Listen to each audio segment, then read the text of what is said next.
de caçado do mito de além. Enquanto eles dormem, estude. Enquanto eles se divertem, viva o que eles sonharam. E mostre o dedo médio do topo do Everest. Até que eu sou a peste, pode comer o inteiro. Quanto mais ralo pra caralho, mais sorte eu tenho. Desdenho quem só reclama, que nasceu meia lá. Cama ama, dorme muito, afoga mágoas em chama acesa, força mobilizão. Acabou, né, Claudizão? Se travar realmente, você sai, tá certo? Depois retorna de novo, beleza? Fala, senhores, muito boa tarde a todo mundo. A gente vai começar um tema, tá certo? Bastante pertinente para quem atua na área, ou para quem é um estudante de direito, ou para aqueles que gostam do assunto, que é sobre as espécies de porte de arma de fogo que são liberadas em território nacional. Beleza?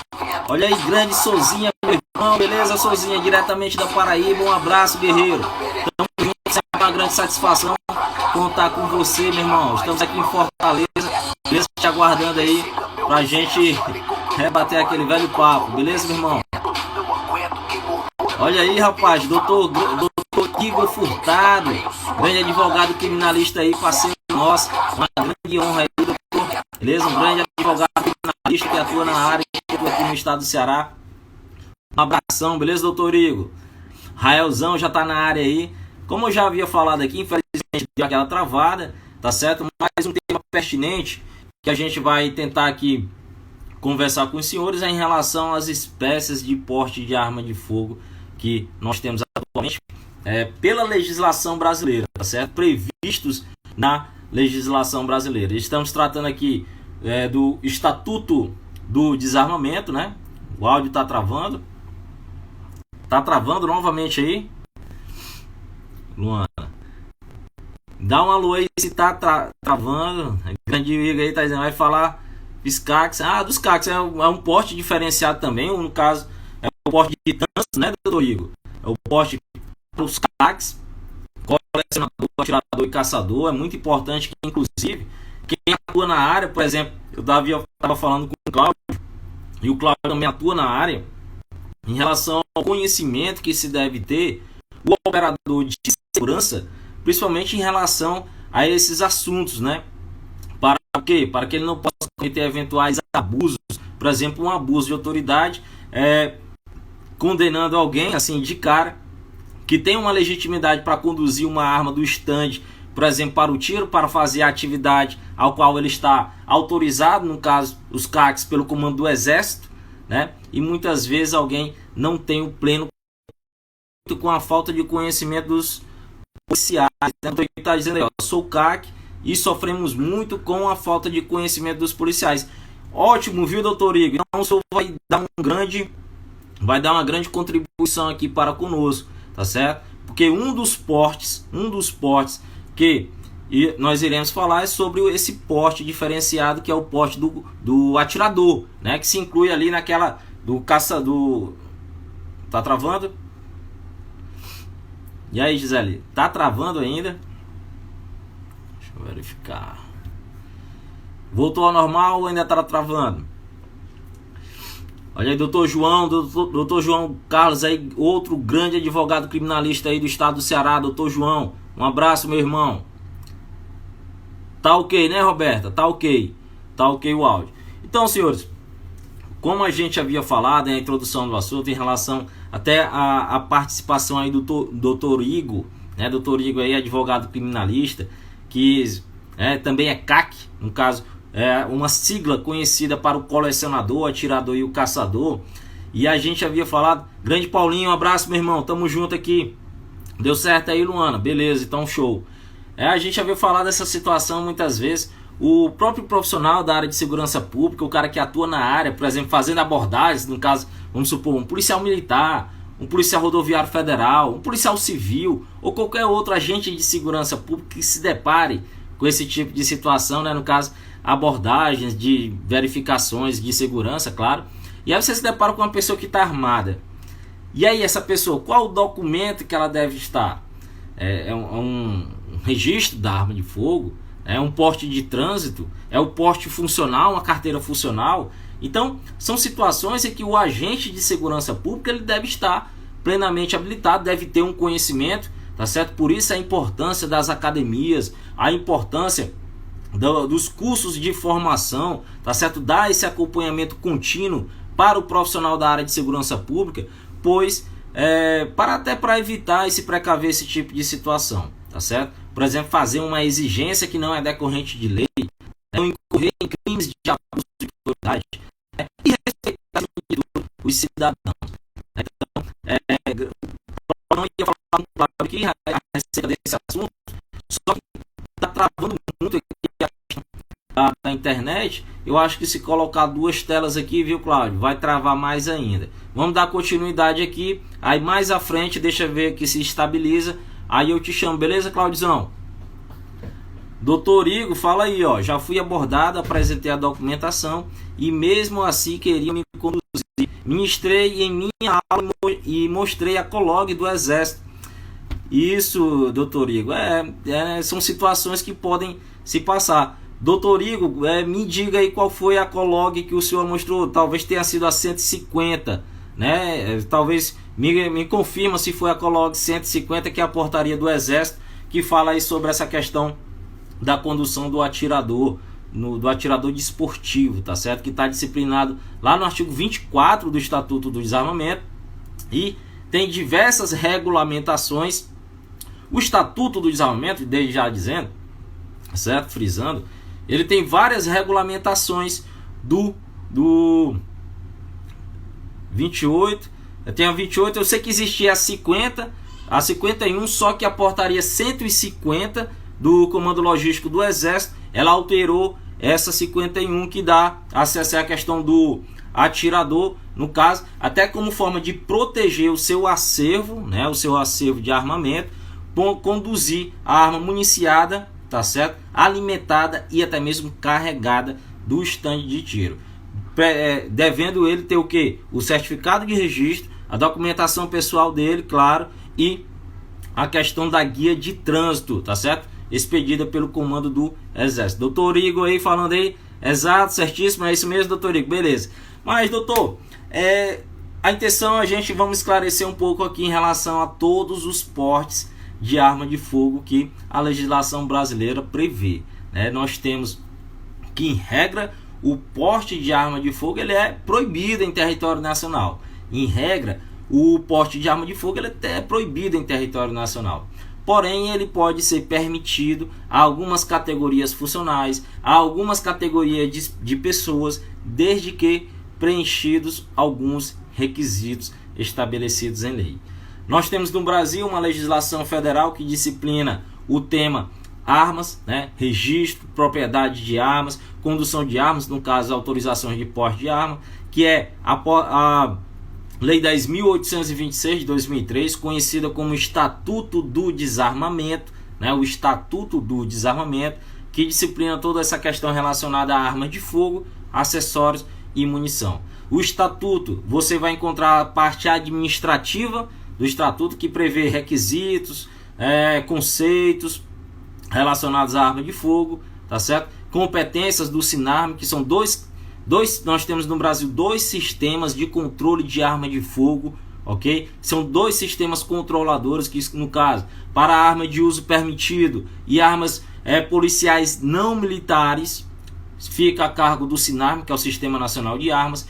E quando se fala em controle de armas de uso militar ou armas de uso restrito, aí fica a cargo de outro sistema, que no caso é o Sistema de Gerenciamento Militar de Armas do Exército. Beleza, senhores? Então, nós temos esses dois sistemas que se entrelaçam em relação às autorizações de armas de fogo que circulam em território nacional, bem como outros diplomas a depender da situação, por exemplo, produtos controlados do Exército.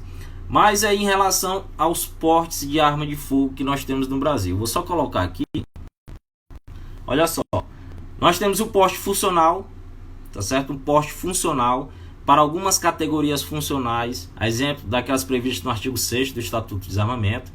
Me digam aí se estiver travando alguma coisa, vocês vão mantendo o feedback.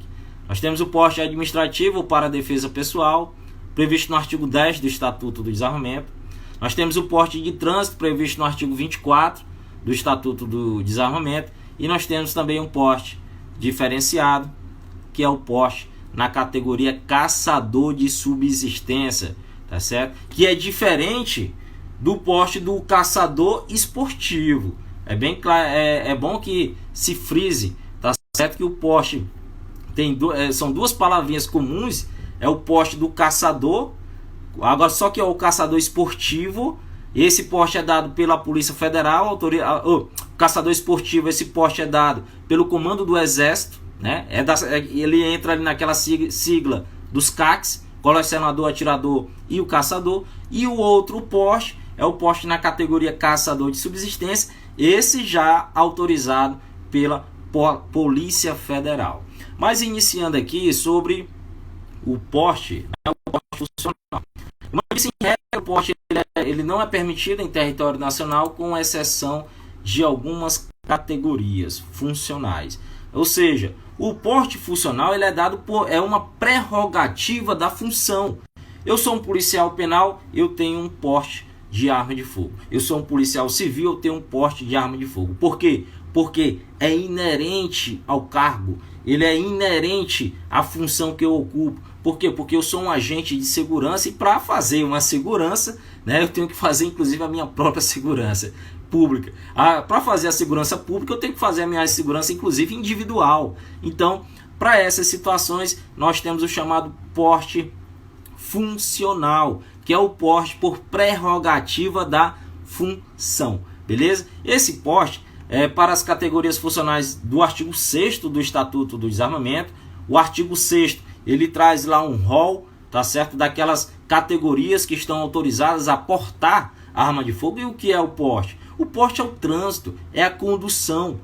O porte ele não se limita, por exemplo, à residência, ao local de trabalho, como se limita aquele que tem a posse de arma de fogo.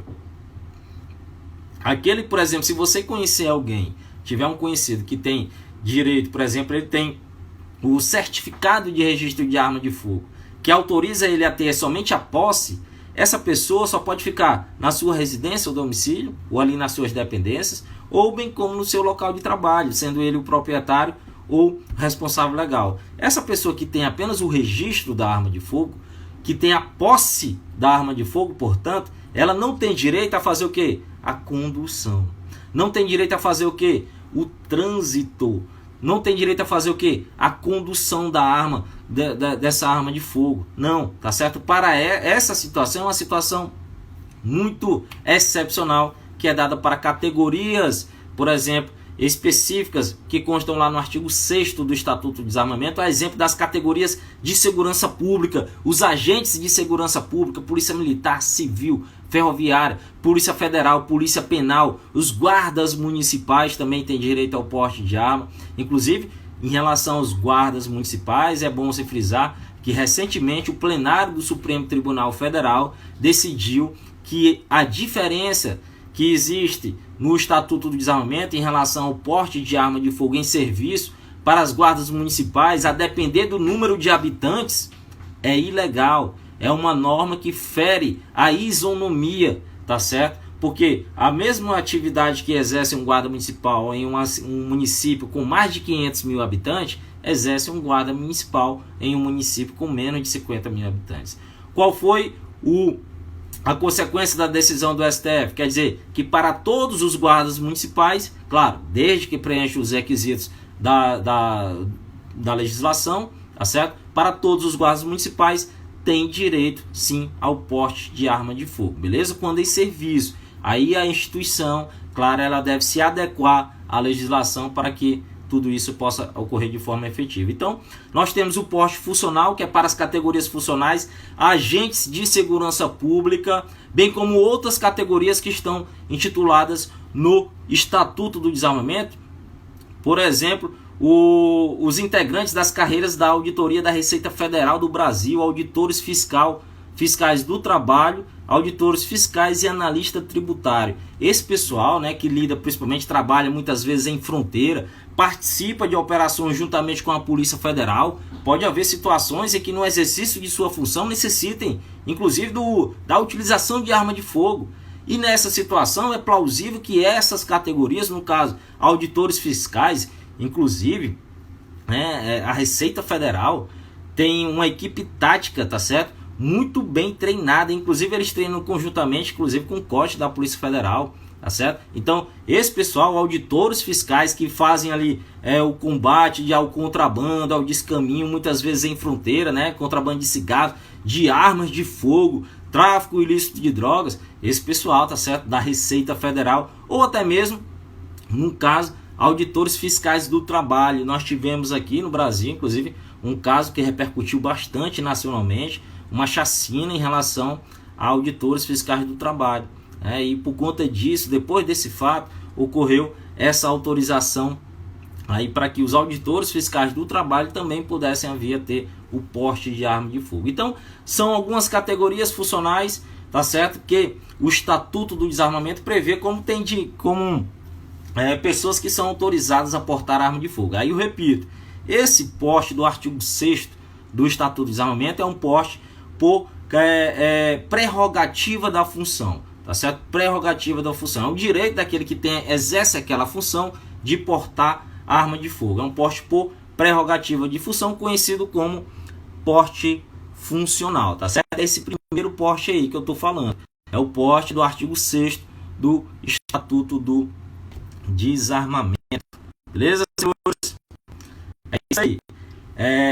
Aliado, né, a esse porte funcional, um pouco mais à frente, lá no artigo 10, nós encontramos outro porte que é diferenciado também. É um porte, eu posso chamar esse porte de porte administrativo ou porte para defesa pessoal.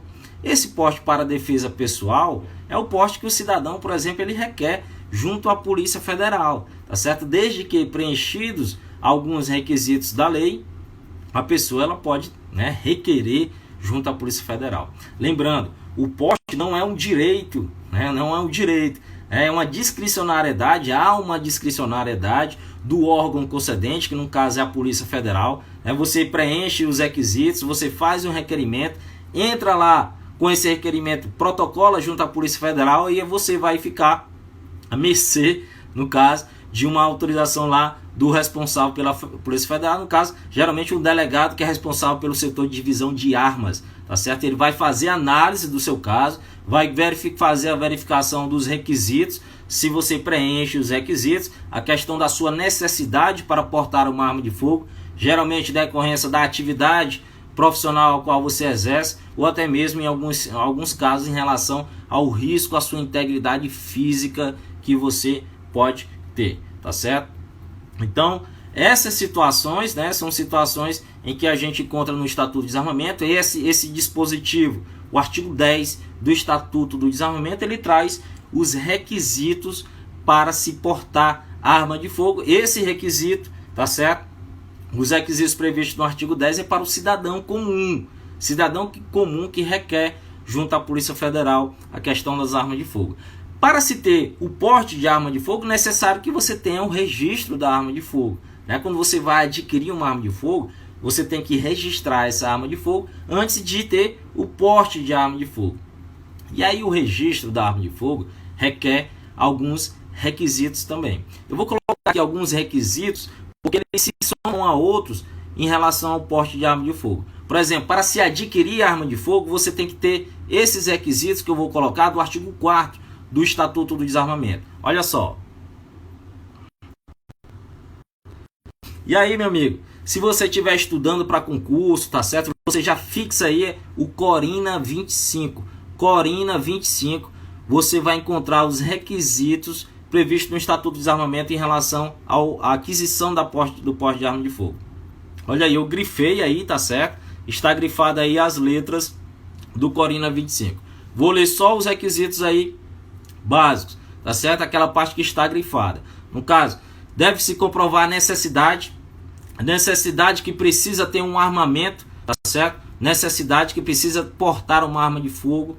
Você deve comprovar também a idoneidade. Essa idoneidade é comprovada através de certidões junto à Justiça Federal, Militar, Estadual, Eleitoral, e também provar que você não responde a inquérito policial ou ação penal, tá certo? Lembrando, se você estiver respondendo uma responsabilidade civil, você não tem, isso aí não vai impedir para você fazer um requerimento de porte de arma, ok? Você deve, além disso, além da necessidade, da idoneidade, deve comprovar a ocupação lícita, tá certo? Um emprego lícito e residência certa, porque ao autorizar o Estado, ao autorizar você a ter uma arma de fogo, o Estado quer saber aonde vai estar aquela arma de fogo. Além disso, deve-se comprovar a capacidade técnica, ou seja, a capacidade para o manuseio de uma arma de fogo, né? Você vai aprender a montar, a desmontar, a atirar, e também a chamada aptidão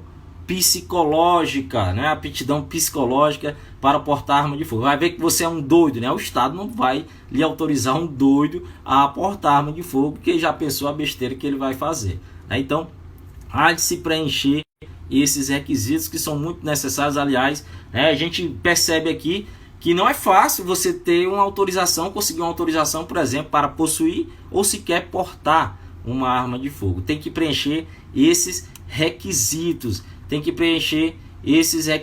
Além disso, tá certo?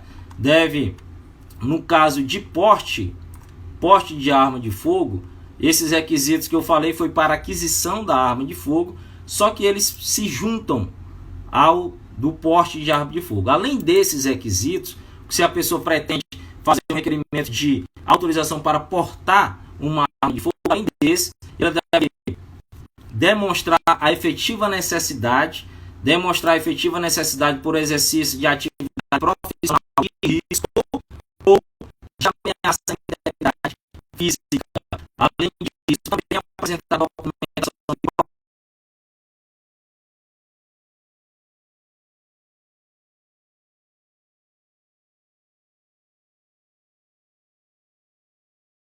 para a internet está oscilando, né? Mas vamos tentar aqui finalizar essa.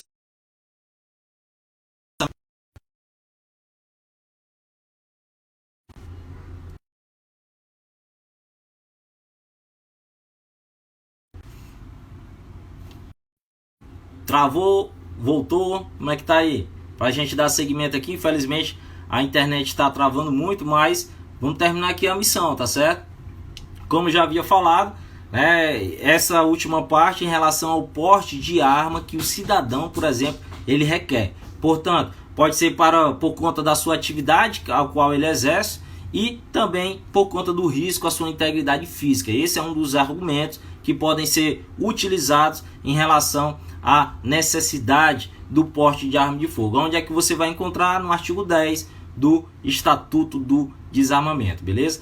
Artigo 10 do Estatuto do Desarmamento. É necessário informar também que o porte do cidadão comum, ele é totalmente diferente do porte funcional, por exemplo. O porte do cidadão comum, ele pode cessar a qualquer momento, ele pode ser caçado a qualquer momento. Por conta disso, ele é chamado de um porte precário também, porque ele pode cessar, ele fica a cargo, à mercê de uma avaliação da Polícia Federal, ele tem eficácia territorial, ou seja, ele não pode sair para todo local que ele deseja, por exemplo, não pode ir para outro estado da federação.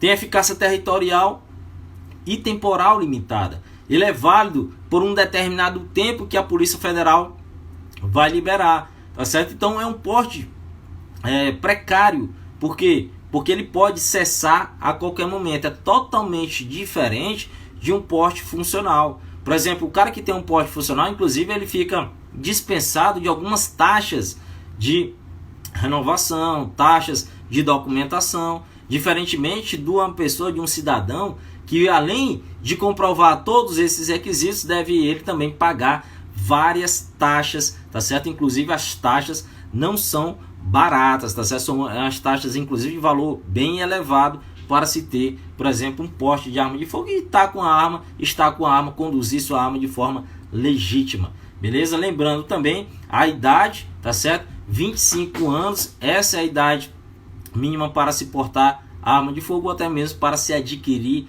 arma de fogo. Lembre-se aqueles requisitos, tá certo? Corina 25, Corina 25 para você que vai fazer qualquer tipo de concurso público. Isso pode servir para você quando for se lembrar em relação dos requisitos para aquisição de arma de fogo ou até mesmo para o porte de arma de fogo. Ione, um abração, querida. Seja bem-vindo aí. Então, porte funcional para categorias funcionais, disciplinado no artigo 6º do Estatuto de Desarmamento. O porte, ele pode ser também um porte administrativo ou para defesa pessoal. É esse do artigo 10 do Estatuto do Desarmamento. Lembrando, como eu disse, é totalmente diferente o porte para defesa pessoal do que um porte funcional. O porte para defesa pessoal, por exemplo, ele pode ser cassado caso a pessoa, ela ande armada, por exemplo, com uma arma ostensiva em alguns locais abertos ao público, a exemplo de escolas, igrejas, estádios de futebol. Essa pessoa não pode frequentar esses locais com sua arma, tá certo? Portando essa arma de modo ostensivo, não pode, tá certo? Há uma vedação, inclusive, no decreto 8947/2019 e no Estatuto do Desarmamento também, tá certo? Esse porte é precário, por isso que eu disse, ele pode cessar a qualquer momento. Essa pessoa tem que andar na linha. Se essa pessoa começa a responder o inquérito policial ou ação penal, o porte também será cassado por conta dessa situação. Se essa pessoa muda de residência ou domicílio e não faz a devida comunicação à Polícia Federal, esse porte também pode ser cassado nessas hipóteses, tá certo? Então, há várias circunstâncias que diferenciam o porte normal de um porte funcional, de um porte para defesa pessoal, de um porte por prerrogativa de função, tá certo? Lembrando, esse porte, o porte para defesa pessoal, ele está disciplinado no artigo 10 do Estatuto do Desarmamento. Olha só outra restrição em relação a esse tipo de porte para defesa pessoal. Diz aí o parágrafo 2º do artigo 10. Olha só. A autorização de porte de arma de fogo prevista neste artigo perderá automaticamente sua eficácia. Isso aqui é uma hipótese de cassação do porte, caso o portador dela seja detido ou abordado em estado de embriaguez ou sob efeito de substâncias químicas ou alucinógenas. Portanto, o sujeito que teve uma excepcionalidade de uma autorização da Polícia Federal para portar arma de fogo, essa pessoa, por exemplo, não pode estar num barzinho lá no finalzinho de tarde, curtindo ali o jogo do Ceará ou fazendo ali outra coisa, bebendo, estando armada. Se ela se encontra nessa situação e é abordada e detida, a Polícia Federal será comunicada, a arma será apreendida e o porte será cassado, beleza? Por isso que o porte ele é considerado um porte precário. O Antônio Alamo diz aí, tem o meu porte como atirador desportivo, né? É isso aí, fatalmente o Antônio, você deve ser um CAC, um colecionador, atirador e caçador. Você tem um registro lá junto ao comando do Exército. Esse é o outro porte que a gente pode falar agora, né? Nós temos o porte, só colocar aqui, o porte que o Antônio aí tá falando é esse terceiro porte aí, que é o chamado porte de trânsito. É o porte de trânsito, né? Por exemplo, Antônio, você não tem o porte de arma de fogo, tá certo? Não tem um porte de arma de fogo tal qual tem por exemplo, o porte funcional, aquelas categorias funcionais, o policial, nem tampouco pode, por exemplo, conduzir essa arma livremente a qualquer momento, em qualquer circunstância. O colecionador, atirador e caçador é disciplinado no artigo 24 do Estatuto do Desarmamento. Você vai ter que ter o quê? Uma autorização do comando do Exército. O comando do Exército faz essa autorização. E aí você, mediante um certificado de registro, o CRAF da arma que você está ali, tá certo? Você, nessa circunstância, certificado de registro, CRAF, juntamente com a chamada guia de trânsito, você estará autorizado a sair do seu local, onde você reside, para a prática da atividade ao qual você está autorizado. No caso, por exemplo, você é um praticante de tiro esportivo, não é isso? Então você vai sair da sua casa com esses documentos: certificado de registro de arma de fogo, guia de tráfego, tá certo? Ou guia de trânsito também pode ser chamado, assim também é chamada. Com esses documentos e mais a sua documentação pessoal, você está autorizado, inclusive, a portar essa arma municiada, municiada, alimentada e carregada, tá certo? Inclusive, muitas, às vezes, alguns policiais, muitas vezes não entendem esse tipo de situação porque às vezes não se qualificam, né, em relação ao conhecimento das legislações, e aí acabam muitas vezes fazendo algumas abordagens com algum tipo de abuso, né, simplesmente por falta do conhecimento daquelas pessoas que estão legitimadas, por exemplo, em algumas circunstâncias, a portarem arma de fogo, a ter o trânsito com arma de fogo. Então, nessas circunstâncias, lembrando, o CAC, o colecionador, atirador e caçador, você não tem um porte de arma de fogo, mas você pode ter a guia de tráfego, né, a guia de trânsito, que corresponde ao chamado porte de trânsito, e aí nessas circunstâncias você pode sair com a arma da sua casa para o estande de tiro, para fazer a prática de tiro, ao qual você está autorizado pelo chamado comando do Exército. Lembrando, você deve ter o certificado de registro de arma de fogo, e deve ter também a chamada guia de trânsito, além, é claro, do seu documento pessoal. Grande Ronaldo, bora meu filho, já começar, traga para cá essas estelas que a gente começa agora na hora. Ao seu comando, professor. Então, senhores, né, então existe essa situação, é diferente, né, a questão, por exemplo, do caçador, que é o caçador, atirador e o colecionador, que se engloba aí nessa questão do CAC, é diferente, inclusive, do outro porte diferenciado, que eu vou falar agora, é esse quarto aí, tá certo? É o porte na categoria caçador de subsistência. Porte na categoria caçador de subsistência. Olha só, enquanto esse outro porte aí do colecionador, atirador e caçador, ele é concedido pelo comando do Exército, né? Comando do Exército, esse outro porte na categoria caçador de subsistência não vai confundir, porque apesar de serem a mesma, né, palavra, caçador, um é dado pelo comando do Exército e o outro é dado pela Polícia Federal, autorizado pela Polícia Federal. No caso, aquelas pessoas que residem em áreas rurais e que precisam e que necessitam e comprovam que precisam de uma arma de fogo para manter a sua chamada subsistência alimentar familiar, ou seja, ela precisa, por exemplo, caçar animais para dar de alimento para a sua família. E nessa hipótese, a Polícia Federal ela pode autorizar a arma de fogo, desde que preenchidos também alguns requisitos, como ter idade mínima de 25 anos, residir em área rural, tá certo? Residir em área rural, tem uma espécie diferenciada em relação à autorização dessa arma de fogo, que é somente uma arma de fogo. Por exemplo, o CAC, lá, o colecionador, atirador e caçador, ele pode ter mais de uma arma de fogo, diferentemente desse caçador, do caçador de subsistência, que só pode ter uma. Salvo me engano, os CACs, né, se o doutor Igor ainda estiver por aí, doutor Igor, ou então o Antônio, que diz que é CAC, se você puder me confirmar essa informação, salvo me engano, o CAC, né, o colecionador, atirador e caçador, ele pode ter até 15 armas de uso permitido e 15 armas de uso restrito, salvo me engano. Inclusive, o porte de trânsito ele é dado nessas circunstâncias, inclusive para você proteger esse acervo que você tem, tá certo? Inclusive para proteger esse acervo, né, que pode ser bem vasto, tá certo?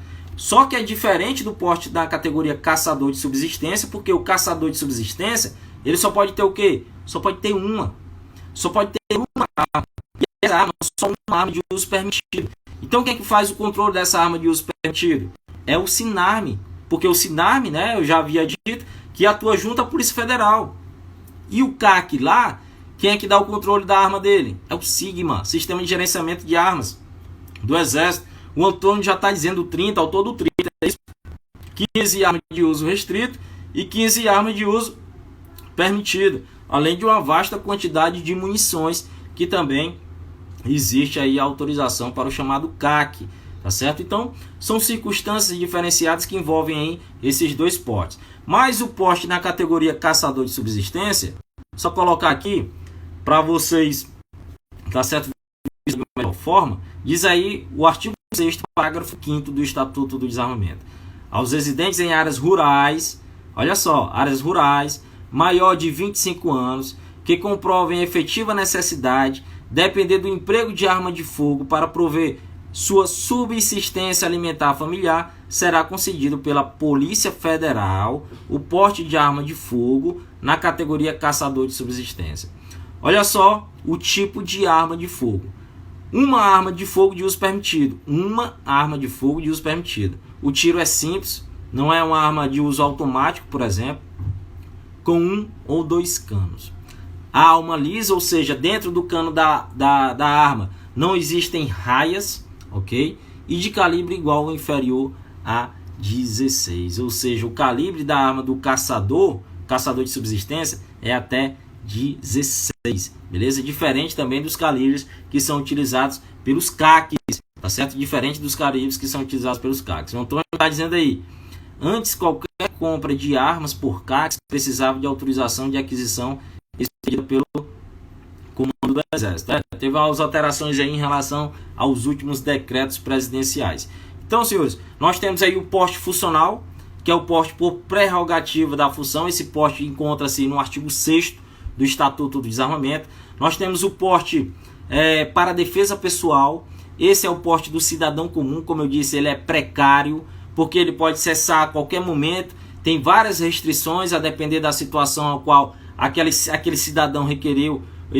Se ele não se enquadrar, ele pode perder esse porte. É o porte para defesa pessoal, previsto no artigo 10 do Estatuto do Desarmamento. Nós temos o porte dos CACs, que é o chamado porte de trânsito, tá certo? Nessa situação, essa pessoa pode ter o porte para conduzir a arma da sua casa até o estande de tiro, tá certo? E da mesma forma retornar, ok? Não é um porte assim que essa pessoa possa andar todos os dias de forma livre com a arma, não, tá certo? É diferente, essa pessoa, para essas circunstâncias, tá certo? O porte de trânsito, ela tem que ter uma guia de trânsito. Guia de trânsito. Esse porte, ele é concedido pelo Comando do Exército, beleza? Guia de trânsito. Então, ele sai da sua casa, vai para o tiro, estande de tiro, exerce sua atividade de forma legítima, autorizada pelo Comando do Exército e retorna. Tudo isso de forma legal, tá certo? Tudo isso de forma legal. E outro porte diferenciado é o chamado porte na categoria caçador. Esse caçador de subsistência previsto no artigo 6º, parágrafo 5º do Estatuto do Desarmamento, onde é um porte diferenciado, já a pessoa mora, né, em área rural, reside em área rural e tem a autorização para portar uma arma de fogo de uso permitido. Portanto, não pode uma arma de uso restrito, não pode arma de uso automático, tá certo? Para esse tipo de situação, porque ele necessita daquela arma para matar animais e manter a sua chamada subsistência alimentar familiar, beleza? Infelizmente aqui a internet não está muito boa, tá certo? As empresas, o Francisco diz aí, as empresas de segurança privada e de transporte de valores também tem o chamado porte, tá certo? As empresas, não é os vigilantes, mas as empresas, elas estão inseridas lá no artigo 6º do Estatuto do Desarmamento, tá certo? As empresas, no caso a guarda, a custódia, a propriedade das armas de fogo, elas ficam em nome das empresas, ok? E com previsão também no Estatuto do Desarmamento. Grande Claudiozão, o Cláudio ainda está por aí para a gente tentar, antes de finalizar aqui, bater mais um papo. Se tiver por aí, Cláudio, deixa eu ver. E aí, Cláudio, tá por aí?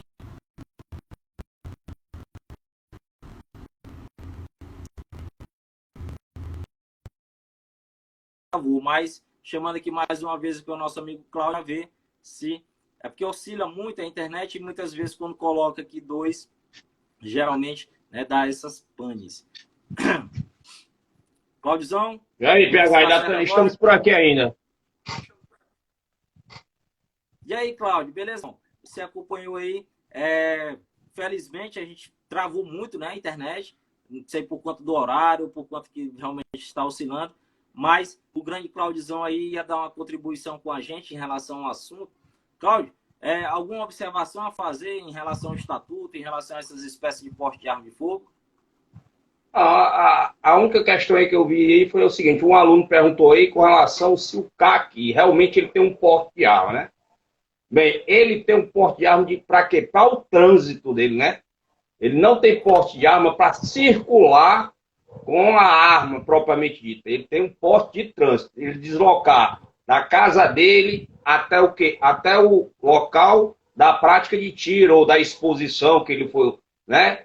Demonstrar sua arma ou um curso ou algo parecido. Propriamente dito, ele não tem um porte de arma, assim como um policial tem, um policial penal, um guarda municipal, enfim, né? A questão da pessoa ser CAC é o que ela facilita na questão da posse, mediante, né, do porte de arma. Ele facilita, né, naquela questão que você trata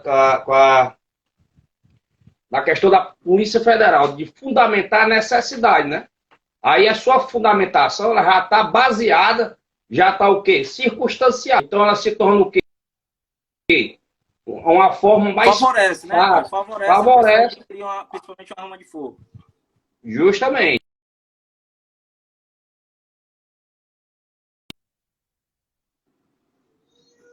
Favorece essa questão da questão do porte de arma, né? Tipo o advogado. Porque na questão do porte de arma, você não pode fundamentar o seu porte de arma em circunstâncias pessoais. Você tem que fundamentar baseado na lei, né? Para você o quê? Adquirir o seu porte de arma. Você não pode chegar para o delegado de polícia fundamentar a sua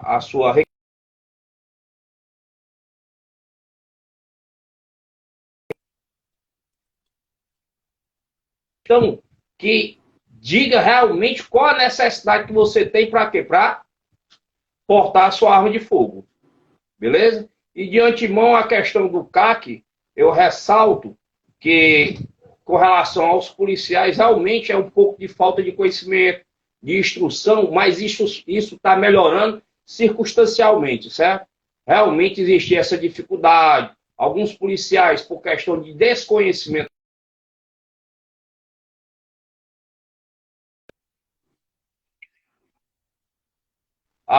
pertinentemente está melhorando essa situação.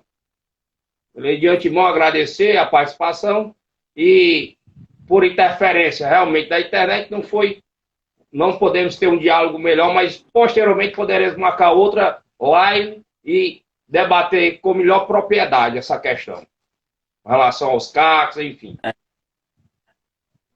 Isso, mas já, de toda forma já foi show aí sua participação, beleza? Pode, servidor da área de segurança, acompanha muito e é sabedor, tem muita experiência em relação a esse assunto. São situações em que a gente aquele assunto, inclusive o doutor Igor, que estava aí na live, estava dizendo essa questão, que a falta do conhecimento, muitas vezes, daquele que atua, né, na área de segurança, e ele devia ter o pleno conhecimento da legislação e carece, muitas vezes, da qualificação das instituições, como as academias, né, que fazem parte, que dão a qualificação ao policial. Por exemplo, você vai e para ali, no caso, um CAC, né, o cara tem a guia de trânsito, o cara tem o certificado de registro, o cara tem um certificado de registro de arma de fogo, e mesmo assim, o cara quer conduzir o sujeito, por exemplo, a uma delegacia de polícia para fazer uma autuação por um porte ilegal de arma de fogo.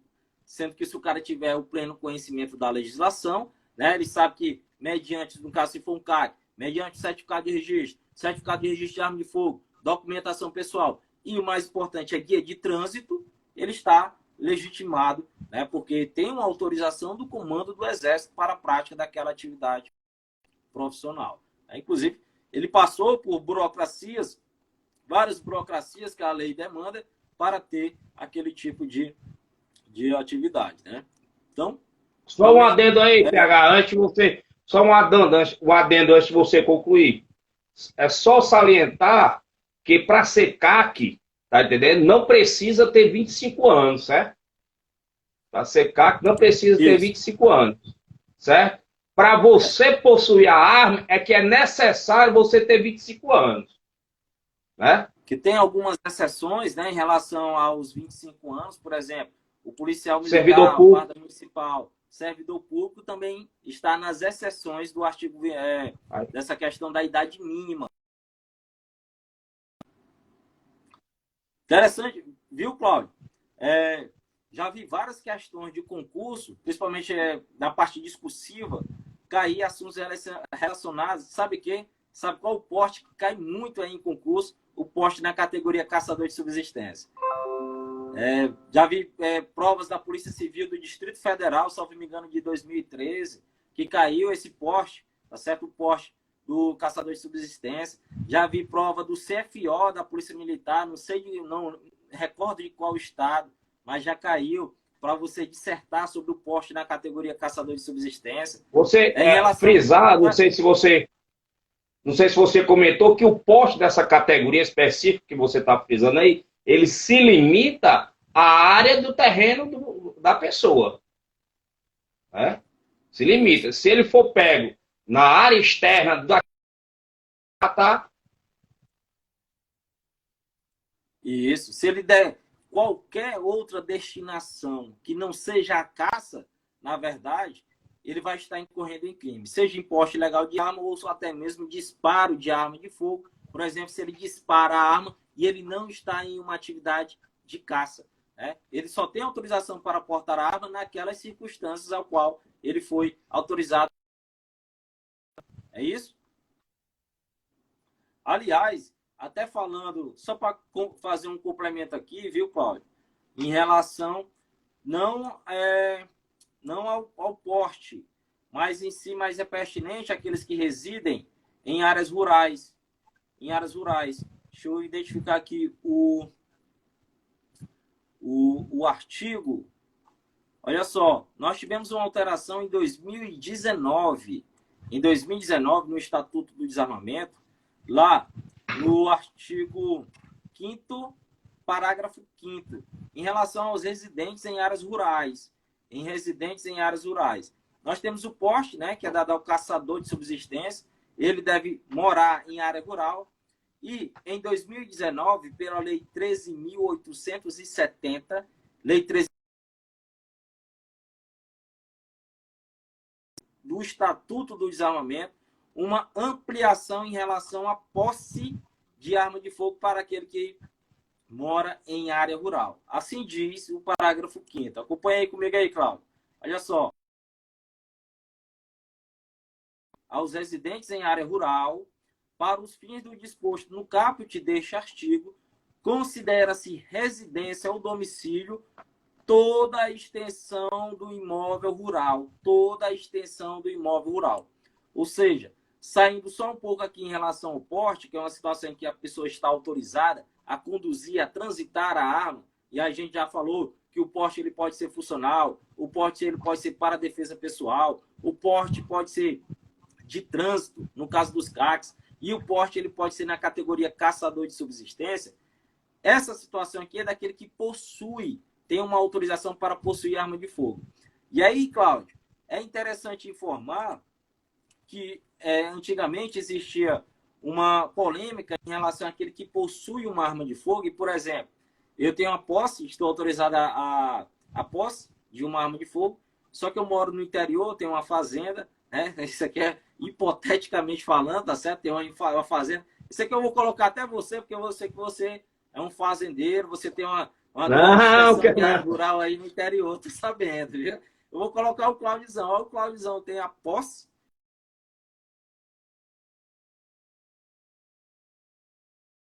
Somente a edificação, por exemplo, daquela casa. Por exemplo, se você tem uma fazenda e ela é bastante extensa, você não poderia, por exemplo, ir até o cercado de sua fazenda com a arma de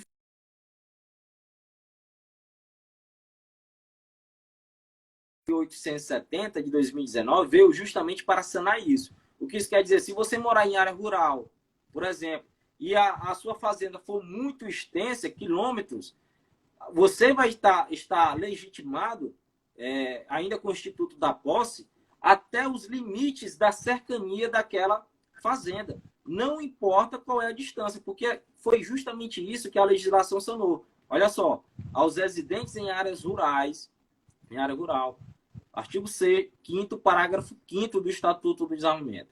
Aos residentes em área rural, para os fins do disposto no caput deste artigo, considera-se residência ou domicílio. Olha só, ele está dando o conceito de residência e domicílio para fins de quem tem a posse de arma em área rural. Toda a extensão do respectivo imóvel rural, ou seja, toda a extensão do respectivo imóvel rural. Ou seja, até o limite das cercanias que separam a parte interna da parte externa, considera-se a posse daquele que detém a arma de fogo em área rural. Interessante essa ampliação, né, Cláudio? Só mais um aluno meu uma vez perguntou, professor, arma de chumbinho é proibida? Aquela espingarda de chumbinho? Ela ali não é... Ela, ao meu ver, e já configurada, a arma de chumbinho ela não está caracterizada uma arma de fogo. Então, a conduta é uma conduta atípica. Não é isso? É porque não há combustão dos gases, né? Não há combustão dos gases, não entra no conceito técnico de arma de fogo, que precisa, dentro do cano, haver uma queima do projétil, né? A combustão dos gases. E não há. No caso, há apenas ar comprimido. Ar comprimido não conceitua arma de fogo. Você conduzir uma chumbinho, posse de arma de fogo. É uma conduta atípica, beleza? Só para esclarecer que o aluno meu tinha me feito essa indagação e eu tinha ido com essa teoria, com esse fundamento, que ela não caracteriza a arma de fogo. Então, na circunstância de você for abordado na posse ou no porte de uma arma de chumbinho, você não comete crime no Estatuto de Desarmamento, beleza? É interessante dizer aqui que em nenhuma hipótese, se a arma encontrada ela não tem um conceito técnico, porque para ser arma de fogo, ela tem que ter o conceito técnico de arma de fogo, né? E a arma de fogo, para ser arma de fogo, ela tem que ter a combustão dos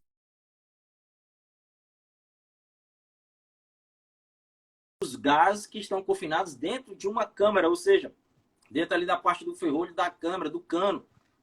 E a queima, né, expandindo a pólvora e elevando ali o projétil com direção e estabilidade. Se não houver isso, se não há combustão de gases, ou não há combustão ali da pólvora, há simplesmente a questão do ar comprimido dentro da parte interna da arma, não se entra no conceito técnico de arma de fogo, e aí não pode. Como também não será uma conduta típica aquele que porta uma arma de brinquedo. Arma de brinquedo não é arma de fogo. Portanto, se você, por exemplo, aborda um sujeito com uma arma de brinquedo, embora essa pessoa possa estar cometendo algum tipo de ilícito, claro, a arma deve ser apreendida, mas, para fins do Estatuto de Desarmamento, de modo algum essa pessoa pode ser tipificada por porte ilegal de arma de fogo. Jamais. Tá certo? Por quê? Simplesmente porque a arma de brinquedo é um brinquedo. Por exemplo, a arma de brinquedo é um irrelevante penal. A arma de brinquedo nem mesmo... Se você for buscar lá no Código Penal, não aumenta. Vai haver aumento de pena, agora conforme a legislação nova, se a arma for de uso permitido, restrito ou proibido, né? Ou até mesmo arma branca. Mas a arma de brinquedo é um irrelevante penal.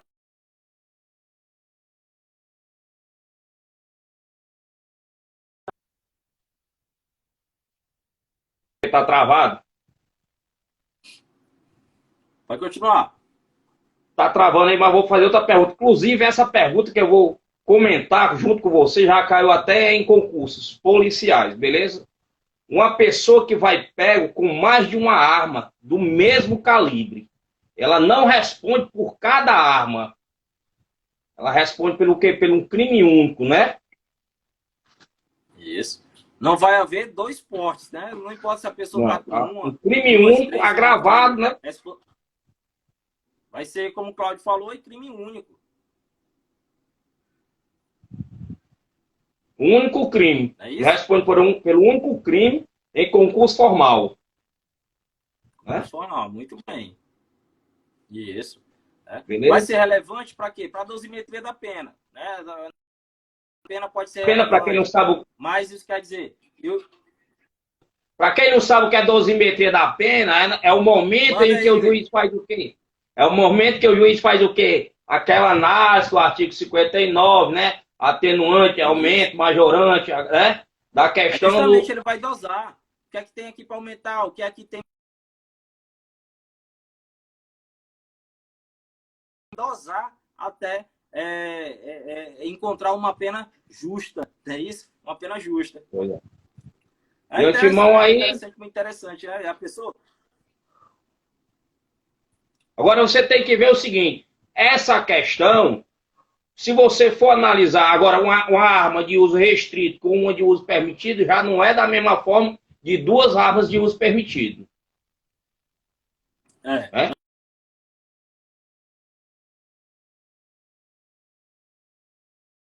Pior no caso, né?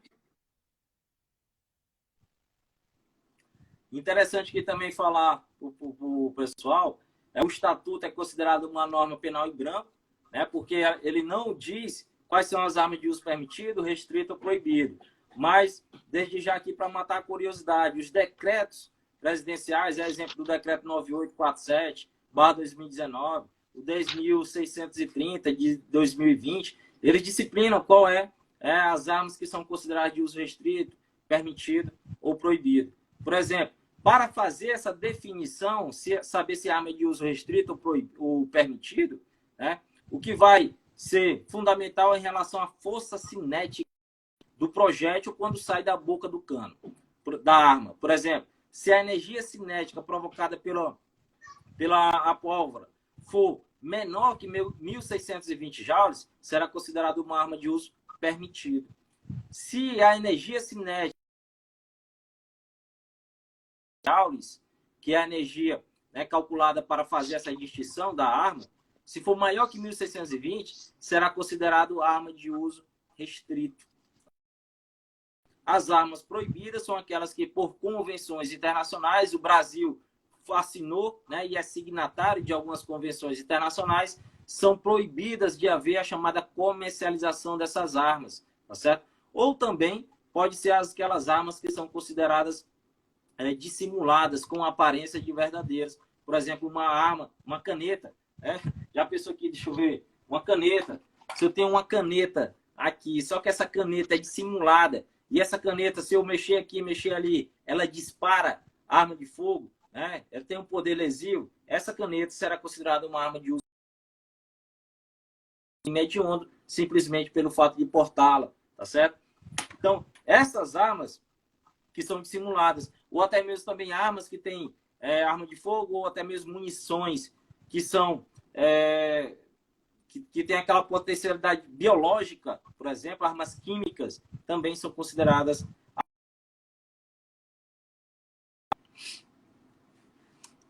Né, grande Cláudio? Mais alguma PH tá travando, tá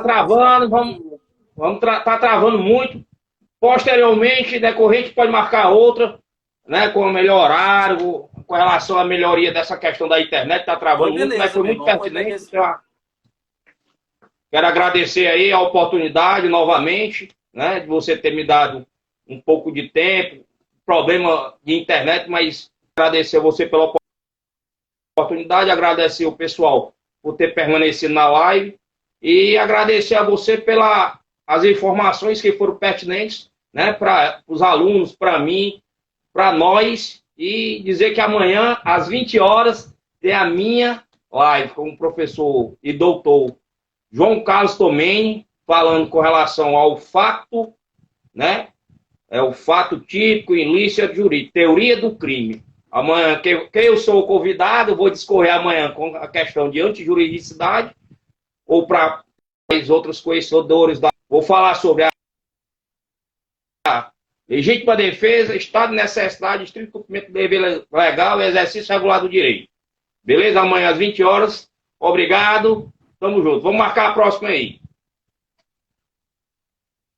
Olha aí, pessoal. Então, um convite marcado aí amanhã, dia 20.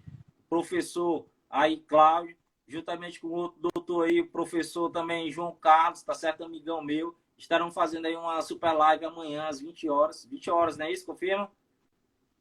20 horas, o tema 20 Teoria horas do aí. Crime. Tema teoria do crime, bastante instigante, bastante interessante, pertinente. Teoria do crime, a questão do crime, o fato típico, a ilicitude, a culpabilidade, os elementos que compõem as circunstâncias do crime, tá certo? É muito interessante. Eu não vou perder, eu vou estar lá colado. Então, obrigado aí pela Obrigado, pessoal. participação. Obrigado aí, professor. Professor Cláudio, doutor João, Antônio Álamo, o Diegão também junto aí. Doutor Igor, que compareceu, participou também, o doutor Igor. Obrigado aí, Jorjão. Jorjão também estava junto com a gente, então muito obrigado a todos que participaram.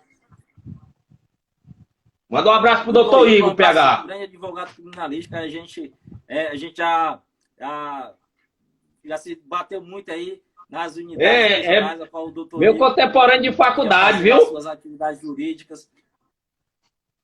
Meu contemporâneo de faculdade.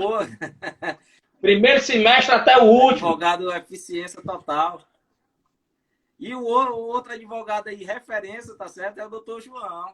O doutor João aí, ó, arrebenta na execução penal, no direito penal, em outras áreas do direito aí, mais do que... O homem dá uma aula só conversando com a gente informalmente, viu? Quem é esse? Informalmente, o homem rabo. O doutor Igor? Foi embora. E o homem é craque, viu? Tu é doido, macho. O homem me deu uma aula aí informalmente. 5 minutos eu aprendi um bocado de coisa aí. Até fazer chamada para live eu aprendi já. Pois beleza, pessoal. Obrigado aí a todos. Uma grande honra. Mais tarde eu vou ter uma aula com o pessoal do Nexo concurso, em relação ao concurso da Polícia Civil. Fica aqui um grande abraço, um grande final de tarde aí para todos. E a gente continua na batalha e a gente se vê por aí. Beleza? Tamo junto. Até a próxima.